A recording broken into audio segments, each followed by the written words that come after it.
Quarter ഫൈനൽസിൻ്റെ പ്രഡിഷനാണ് പറയാൻ പോകുന്നത്. France Morocco മത്സരമാണ് ആദ്യം 10-ാം തീയതി വെള്ളിയാഴ്ച 1:30-ക്ക്, അതായത് രാത്രി 1:30-ക്ക് അതാണ് മാച്ച് നടക്കുന്നത്. ഇപ്പോൾ ഫ്രാൻസിനെ കുറിച്ച് പറയുകയാണെന്നുണ്ടെങ്കിൽ ഫ്രാൻസ് പരാഗെ ആയിട്ട് റൗണ്ട് ഓഫ് 16 നോക്കുകയാണെന്നുണ്ടെങ്കിൽ ഫ്രാൻസ് കുറച്ച് വെള്ളം കുടിച്ചിട്ടുണ്ടേനി. സോ അന്നൊരു പെനാൽറ്റി കിട്ടിയിട്ടാണ് രക്ഷപ്പെട്ടത്.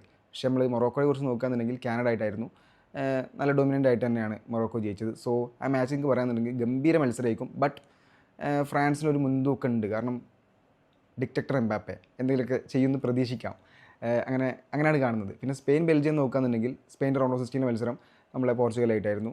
സ്പെയിൻ നന്നായിട്ട് കളിച്ചിട്ടുണ്ട്, നന്നായിട്ട് ഡൊമിനൻ്റ് ആയിട്ട് തന്നെയാണ് കളിച്ചത്, നന്നായിട്ട് അറ്റാക്ക് ചെയ്തിട്ടുണ്ട്. പക്ഷേ ബെൽജിയത്തിൻ്റെ ഭാഗത്ത് നോക്കുകയാണെന്നുണ്ടെങ്കിൽ ബെൽജിയം US ആയിട്ടായിരുന്നു.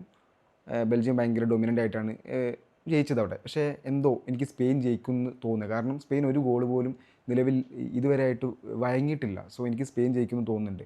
പിന്നെ നോർവേ ഇംഗ്ലണ്ട് മത്സരം നോക്കുകയാണെന്നുണ്ടെങ്കിൽ നോർവേ ബ്രസീലായിട്ടായിരുന്നു റൗണ്ട് ഓഫ് 16. ബട്ട് എന്താ പറയുക, ഇവിടെ ഇംഗ്ലണ്ടും അത്ര മോശമല്ലല്ലോ, നമുക്കറിയാം ഹാരി കെയ്ൻ ഉണ്ട്. സോ എനിക്കെന്തോ ഇംഗ്ലണ്ട് ജയിക്കുമെന്ന് തോന്നുക, നോർവേ ഇംഗ്ലണ്ടിൽ. സോ എൻ്റെ പ്രഡിഷൻ കഴിഞ്ഞ പ്രാവശ്യം തെറ്റിയതാണ്. ഞാൻ നോർവേ ബ്രസീൽ മത്സരത്തിൽ ബ്രസീൽ ജയിക്കുമെന്നാണ് പറഞ്ഞത്. എൻ്റെ റൗണ്ട് ഓഫ് 16 പ്രഡിഷൻ തെറ്റിയതാണ്. ബട്ട് ഇവിടെ എനിക്ക് ഇംഗ്ലണ്ട് ജയിക്കുമെന്നാണ് തോന്നുന്നത്. റീസൺ ഹാരി കെയ്ൻ എനിക്ക് ഭയങ്കര ഇഷ്ടമുള്ള കളിക്കാരനാണ്. അതുകൊണ്ടായിരിക്കാം, മേ ബി തെറ്റ് സംഭവിക്കാം. നോർവേ കഴിഞ്ഞ ബ്രസീലിനെതിരെ ഹാൾഡ് ഭയങ്കര ഫോമിലാണ് നിലവിൽ, ഒക്കെ നമുക്കറിയാം. പിന്നെ അർജൻറ്റീന സ്വിറ്റ്സർലാൻഡ് മത്സരം, അർജൻറ്റീനയുടെ ഇന്നലത്തെ മത്സരം നോക്കിയാൽ അറിയാം. അതായത് ഈജിപ്തിനെതിരെ മത്സരത്തിൽ ഗംഭീര കംബാക്കാണ് 15 മിനിറ്റിൽ അർജൻറ്റീന ചെയ്തത്. സോ സ്വിറ്റ്സർലാൻഡിനെ കുറിച്ച് പറയുകയാണെന്നുണ്ടെങ്കിൽ കഴിഞ്ഞ കൊളംബിയ ആയിട്ടായിരുന്നു മത്സരം. കൊളംബിയക്കെതിരെ സ്വിറ്റ്സർലാൻഡ് പെനാൽറ്റിക്കാണ് ജയിച്ചത്. ആ മത്സരം ഓൾറെഡി ഞാൻ ഗസ് ചെയ്തതാണ്, ആ മത്സരം ടൈറ്റ് മത്സരമായിരിക്കും, പക്ഷേ സ്വിറ്റ്സർലാൻഡ് ജയിക്കുമെന്ന് ഞാൻ ഗസ് ചെയ്തതാണ്. വീഡിയോ കണ്ട ആൾക്കാർക്കൊക്കെ മനസ്സിലാവും.